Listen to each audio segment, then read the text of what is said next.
Alors, je m'appelle Vincent Giret, je suis directeur de l'information et des sports de Radio France. À Radio France, il y a 800 journalistes et 4 antennes principales qui font de l'information. France Info, bien sûr, qui est une radio et un média global maintenant, qui fait de l'information en continu. France Inter, qui est la première radio de France. France Culture. Et France Bleu, qui est le réseau des 44 locales de Radio France.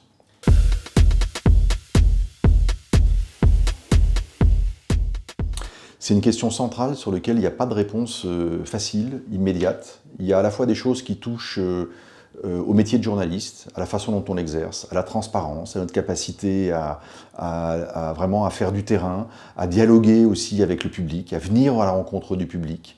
Il y a une défiance qui est très forte aujourd'hui, donc il y a quelque chose à faire en matière de transparence, de dialogue permanent, d'interactivité, qui est un des éléments pour recréer de la confiance.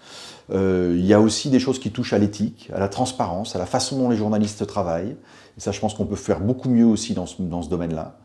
Et puis ensuite, je pense que c'est un sujet qui nous concerne tous et sur lequel il y a des réponses différentes. Il y a des réponses éditoriales du journaliste, vous en avez parlé. Il y a des choses qui touchent aussi ce qui est devenu le champ de l'information aujourd'hui et qui peuvent toucher, par exemple, les questions de régulation des réseaux sociaux.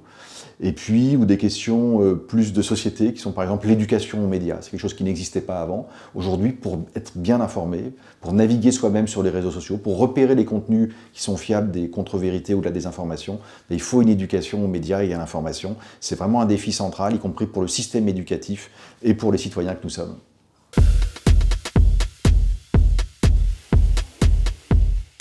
Moi, personnellement, je n'ai pas peur, c'est pas là où je me suis tué, mais en revanche, ce qui été une première ces dernières années, et qui me préoccupe beaucoup, c'est aussi le niveau de violence de la société, et quand ils peuvent s'en prendre précisément à des journalistes. On a des épisodes récents, par exemple, voilà, on sait que dans certains pays, on protège nos journalistes d'officiers de sécurité, on l'a fait par exemple en Irak à une certaine époque, mais là, par exemple, on ne le fait pas en Ukraine ou dans le Donbass. Nos journalistes sont capables d'assurer leur sécurité et de faire très attention. Ils sont formés d'ailleurs sur les questions de terrain de guerre ou terrain sensible. En revanche, c'est beaucoup plus problématique, parce qu'on a eu des épisodes récents, on n'avait jamais fait ça en France, et on a eu, notamment au moment des Gilets jaunes, puis ensuite au moment des manifestations anti-vaccins, on a dû protéger nos reporters sur le terrain, y compris dans des villes moyennes, comme Roanne, comme Toulouse, comme Rouen, et comme Amiens.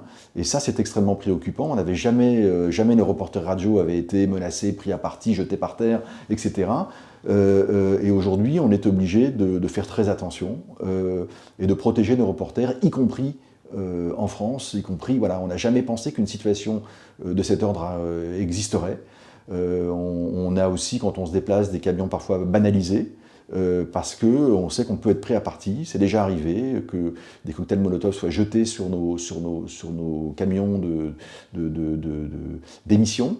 Et ça, bien évidemment, c'est extrêmement grave, c'est extrêmement problématique dans une société démocratique.